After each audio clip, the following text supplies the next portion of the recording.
Hey family, I hope you're doing well.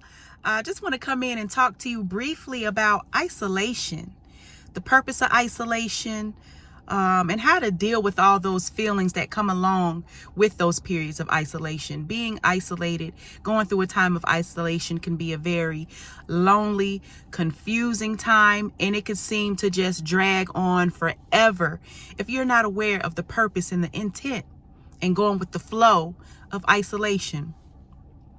And isolation happens a couple of ways. It can be either voluntarily.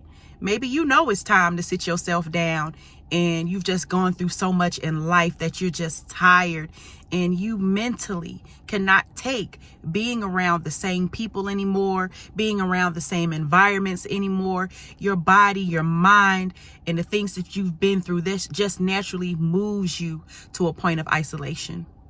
There's also that involuntary isolation when God is calling that isolation. You're probably aware of it, but you're being a little resistant to the call of isolation. So God starts to remove people from from your life that you refuse to move out. You know, it might come in the form of a big argument with that person, or maybe something that they did or said comes to the light and you're just forced to look at them differently. So isolation comes those two ways, voluntarily or involuntarily.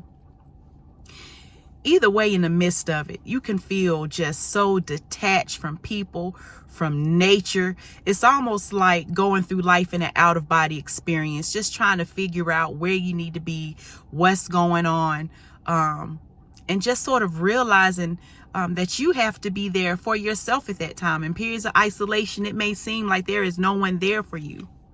And that's done with intent. That's purposeful. That's because you are supposed to be leaning on and depending on God. During those times of isolation where you're lonely, you're craving, desiring that human interaction, which is completely normal. It's just gotten out of balance and we need to get back in tune with ourselves. So some positive ways that you can deal with isolation is going with the flow. Knowing that there is a lesson to be learned from this isolation, knowing that it is needed. Going against it is only going to prolong it, and you're going to have to learn more lessons the hard way. So please, if you realize that you're in this point of needing to be alone, God needs you to where you can hear his voice uninterrupted without input from anybody who was whispering bad things in your ear. God wants you by yourself so he can take hold of you to work on that purpose that he wants you to be working on. Whether it can be, maybe you need a career change. Maybe you've known this for some time. You're sick and tired of where you are career-wise. You need a change. Maybe you've been contemplating on starting a new business and you're fearful about it. You've done the work behind the scenes. You got the education. You just failed to make that final step and move towards what you know you need to do. Maybe you need to go back to school. Maybe it's time to add to your education, to add to your resume, to make whatever you're doing more valuable and profitable for you. Whatever the reasons are that God wants you in isolation, just know it's so you can depend on God. Learn to listen to his voice. Learn to see the synchronicities and all the things that you've been missing with your time being held up by other people, places, or things that are not moving towards where you need to be moving towards.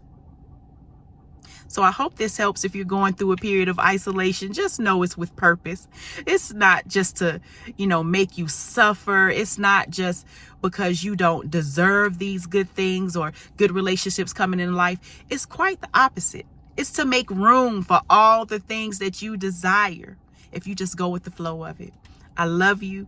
Talk to you soon.